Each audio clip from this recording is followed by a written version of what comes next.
Hi, I'm Fraser, and this week I'm testing a bike I've been hanging out to have a ride on for quite a few months now. In fact, this bike went on sale back in March.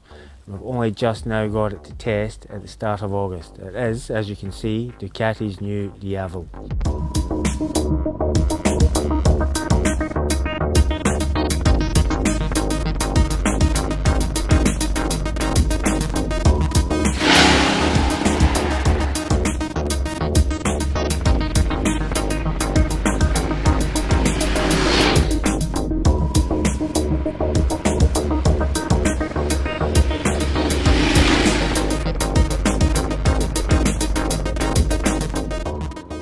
Now, there's no mistaking this bike for anything else on the market.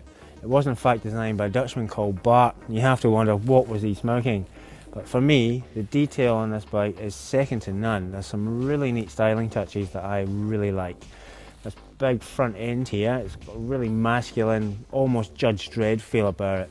LED strip light across the headlight here, LED indicators down each side. It's the same at the back. These beautiful wheels.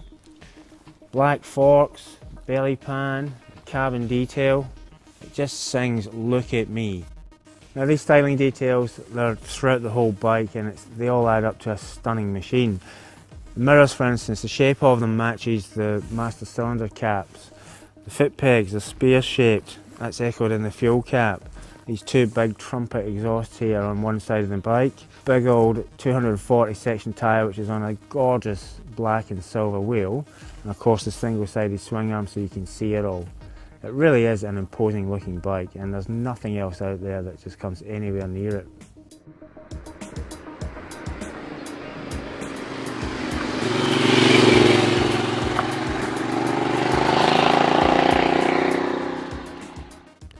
Now those neat touches aren't just confined to the styling department. There's a few cool little practicalities, shall we say.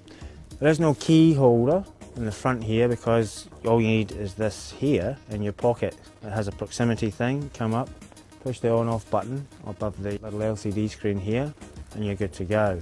You're also thinking, well, where does the pillion go? Well, of course, it's got these neat little pop down foot pegs, and this actually has a cover on the back seat here.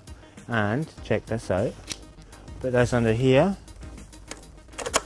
turn the key, the seat comes off, and then we pull this little thing up and out pops the little grab rail for the passenger.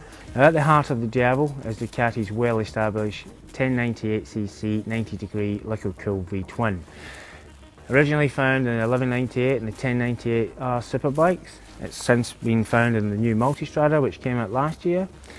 And like the Multistrada in 1198, you have a few options to play with. It has adjustable mapping and traction control.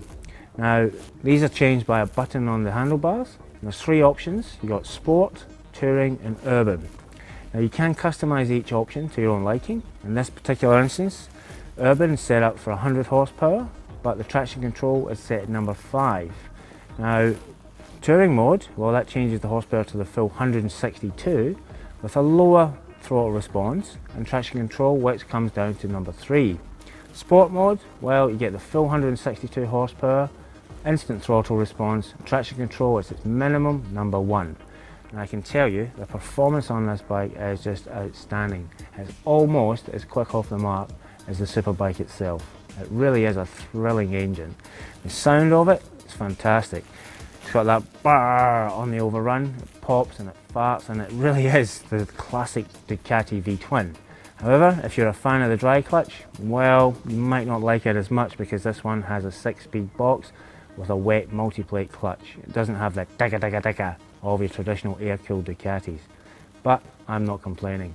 Performance-wise, it's putting out 162 horsepower and 127.5 Newton meters of torque.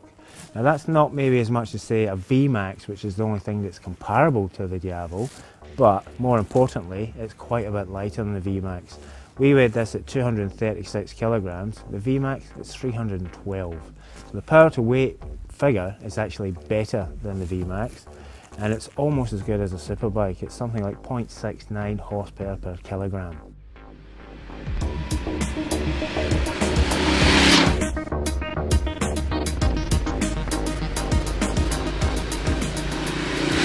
Now, keeping this thing on the road is a trellis frame in the Ducati tradition, of course.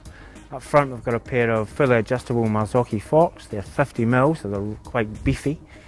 Hidden away underneath here is a Sachs monoshock. Again, it's fully adjustable. The preload adjuster is a little dial on the side here, so it takes seconds to dial it in and out. If anything, I found it perhaps a little bit firm, but when you have this amount of power on hand, you want something that handles and it's not going to fire you out the seat in typical New Zealand bumpy roads.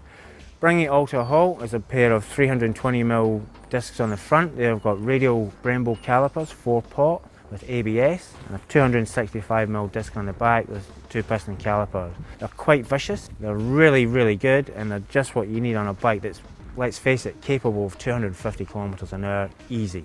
Combined, the suspension package and chassis, well, they deliver a surprisingly good ride. This thing will turn in pretty much wherever you point it, and these big wide bars at the front give you plenty of leverage to help along. It's got special Pirelli Diablo Rosso 2 tyres, front and rear, and the grip level on them is really confidence inspiring, especially for a bike that weighs this much, and again is a sit-up cruiser style bike. It almost defies convention, to be fair.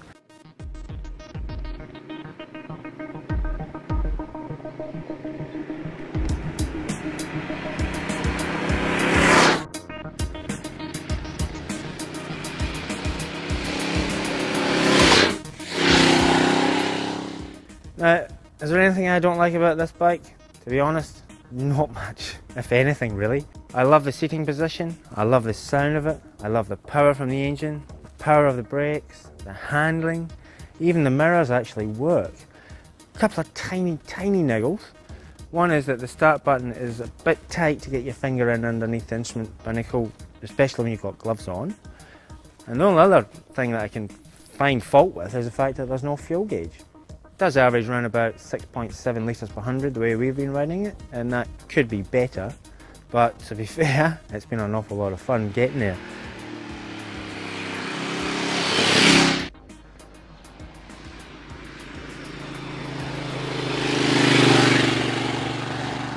Now, you wouldn't think you'd need to customise the Diavel, but of course there are a range of accessories available.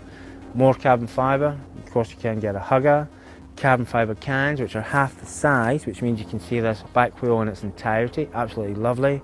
Engine covers, heat shields, there's sat navigation, touring screen, and of course a luggage system that is very minimal and well in keeping with the rest of the bike. Now, you're probably wondering, how much does this thing cost that I love so much? Well, this particular model is the Carbon, which is the second top of the range.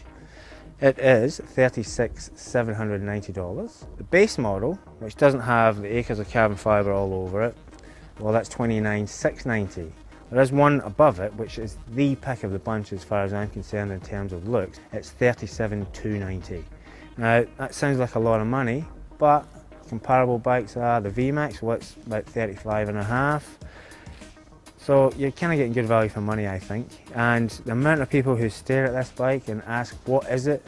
Can I have a go? Is just incredible. I've never actually tested a bike that's shown this much interest from such a wide range of people. The Diavel, it really is in a class of its own.